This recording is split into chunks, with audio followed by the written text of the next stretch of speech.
नमस्कार, मैं राहुल कठेरिया। आज मानसून सत्र का पहला दिन था, लेकिन पहले ही दिन अच्छा खासा संसद के अंदर हंगामा हुआ। प्रधानमंत्री मोदी जी ने कहा कि हम विजय उत्सव मना रहे हैं और मोदी जी ने ऐसा इसलिए बोला क्योंकि ऑपरेशन सिंदूर के तहत आतंकियों के आकाओं के घरों को हमारी देश की सेना ने 22 मिनट के अंदर जमींदोज कर दिया। तो प्रधानमंत्री मोदी जी जो है विजय उत्सव के रूप में मना रहे हैं। प्रधानमंत्री मोदी जी ने अपना भाषण देने के बाद संसद में रुकना जरूरी नहीं समझा और प्रधानमंत्री मोदी जी तुरंत ही संसद छोड़कर चले गए।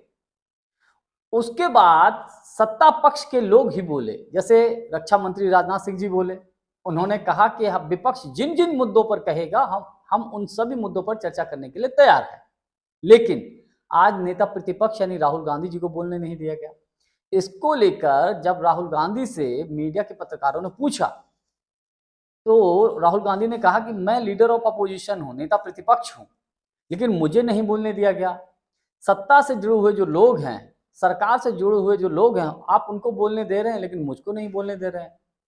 और जब पत्रकारों ने कहा कि सर मोदी सरकार जो है विजय उत्सव मना रही है, तो राहुल गांधी ने कहा देखा ना आपने, 1 सेकंड में भाग कर निकल गए। यानी कि मोदी जी इतनी जल्दी अपना भाषण देने के बाद संसद छोड़ के चले गए। ऐसा लग रहा था कि जैसे कि उनको किसी का डर हो। और डर किस बात का हो सकता है? क्योंकि देखिए इस बार विपक्ष ने बहुत जोर शोर से तैयारी कर रखी है। मुद्दों को लेकर मोदी सरकार पर जबरदस्त तरीके से हमला किया जाएगा। लेकिन क्या है कि जब मुद्दों की बात आएगी तो मोदी जी की कोई नैतिक जिम्मेवारी नहीं। विपक्ष के किसी भी सवाल का मोदी जी कोई जवाब नहीं देंगे और जवाबदेही से बच के वे तुरंत संसद छोड़ के चले जाते हैं। अब जवाबदेही किसकी है? या तो रक्षा मंत्री राजनाथ सिंह जी की है या गृह मंत्री अमित शाह जी की है। प्रधानमंत्री मोदी जी की कोई जवाबदेही नहीं है। मोदी जी हालांकि विजय उत्सव मनाने की बात करते हैं, लेकिन काय का विजय उत्सव मना रहे हैं भाई? आप एक बात बताइए, पहलगाम में जो आतंकवादी घटना घटित हुई, राज्यसभा में नेता प्रतिपक्ष मल्लिकार्जुन खड़गे साहब ने यह मुद्दा उठाया कि पहलगाम में जो आतंकवादी घटना घटित हुई, उस घटना में जिन आतंकियों ने इस घटना को अंजाम दिया वो आतंकवादी ना तो पकड़े गए ना मारे गए तो कहाँ गए? और ये वाजिब सवाल है भाई, वो आतंकवादी हैं कहाँ, जिंदा हैं कि मारे गए? लेकिन मोदी सरकार का कोई नुमाइंदा इसको जवाब देगा? देखने वाली बात है। अब विजय उत्सव मना रहे हैं, एक तरफ महंगाई दिन पर दिन बढ़ती जा रही है, तो कायदे में महंगाई का उत्सव भी बना लीजिए भाई मोदी जी। बेरोजगारी रिकॉर्ड तोड़ रही है, दिन पर दिन बेरोजगारी का जो ग्राफ है दिन पर दिन बढ़ता ही जा रहा है। लेकिन मोदी जी क्या है, विजय उत्सव मनाने की बात कर रहे हैं। मोदी जी तो यहां तक बोले थे कि 2 करोड़ युवाओं को रोजगार देंगे, लेकिन कितने ही युवाओं को रोजगार दिए? 1 करोड़ युवाओं को भी रोजगार देना मुश्किल है। और महंगाई को लेकर देखिए, चाहे मार्केट में सब्जियां हो, चाहे खुदरा वस्तुएं हो, छोटी मोटी रोजमर्रा की जो जिन चीजों का आप लोग प्रयोग करते हैं, हम लोग प्रयोग करते हैं, हर चीज महंगी हो गई है। इसके अलावा हमारे देश में किसान जो आत्महत्या कर रहे हैं, किसानों की आत्महत्या का बहुत बड़ा मुद्दा है। मोदी जी बड़े बड़े उद्योगपतियों के अरबों रुपए माफ कर देते हैं, लेकिन किसानों का कर्जा माफ नहीं होगा।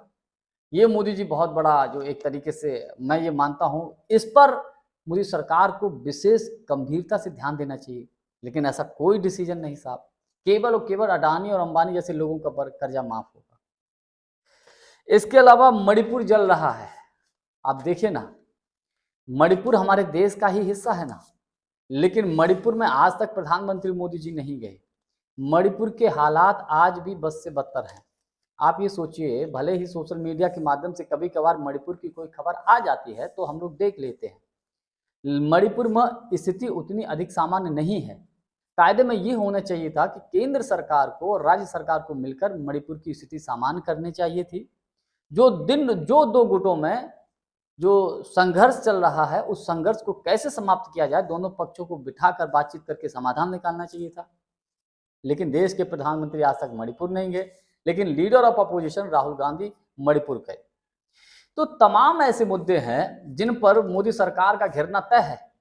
लोकसभा में जब संसद में जब चर्चा होगी, हालांकि राजनाथ सिंह जी ने कहा है कि विपक्ष को पूरा मौका दिया जाएगा, हर मुद्दे पर चर्चा करने के लिए तैयार है। लेकिन विपक्ष और तमाम राजनीतिक विश्लेषक ये बोल रहे हैं फिर प्रधान, आप तो चलो चर्चा, आप संसद में बैठे होंगे, लेकिन मोदी जी किस लिए हैं? मोदी जी क्या केवल पुल के उद्घाटन के लिए, फीता काटने के लिए हैं? मोदी जी केवल मेट्रो ट्रेन को या जो बड़े बड़े प्रोजेक्ट होते हैं उनका फीता काटने के लिए है? प्रधानमंत्री मोदी जी की कोई जवाबदेही नहीं है। कुछ लोग, कुछ सोशल मीडिया के इन्फ्लुएंसर्स, कुछ राजनीतिक विश्लेषक तो यहाँ तक बोल रहे हैं कि मोदी जी आज जो है संसद छोड़कर ही चले गए, भाग गए। और कुछ लोग तो बोल रहे डर के मारे भाग गए। किसके डर के मारे? विपक्ष के। जिस तरीके से विपक्ष अपने धारदार सवालों से मोदी सरकार पर हमला करने वाला था, उसको लेकर मोदी जी संसद को छोड़कर चले गए। जानकारी हमारी आपको कैसी लगी, कमेंट्स करके हमको जरूर बताइएगा। बहुत बहुत धन्यवाद। नमस्कार।